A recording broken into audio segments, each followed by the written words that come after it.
Hello বন্ধুরা, আজকে সকাল থেকে মনটা কেমন চিলি চিকেন করছিল, তাই জন্য দেখো সকালবেলা এখানে মাংস নিয়ে চলে এসেছি। মাংসটা ভালো করে ধুয়ে ভিনিগার মাখিয়ে নিয়েছি। এখানে রয়েছে পেস্ট করার জন্য পেঁয়াজ, লঙ্কা, রসুন, আদা। তারপর দেখো আমি এখানে চিকেনে ম্যারিনেট করার জন্য দিচ্ছি আদা রসুন পেস্ট, নুন, 2 চামচ অ্যারারুট, 1 চামচ বেসন, আর দিচ্ছি 2টো ডিম। ডিম দেওয়ার পরে এখানে মাংসটাকে ভালো করে ম্যারিনেট করে নিয়ে আধ ঘন্টার জন্য আমি ছেড়ে দিলাম। এরপর কড়া গরম হয়ে যাওয়ার পর তেল দিয়ে ভালো করে পকোড়াগুলো দিয়ে লাল লাল করে ভেজে তুলে নিলাম। লঙ্কা রসুন ফোড়ন দিয়ে পেঁয়াজ ক্যাপসিকামগুলো ভালোভাবে ভেজে দিয়ে দিলাম টমেটো সস, চিলি সস আর সয়া সস।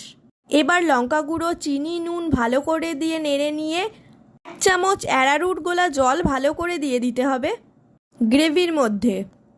আমার চিলি চিকেন রেডি। ভিডিওটা ভালো লাগলে চ্যানেল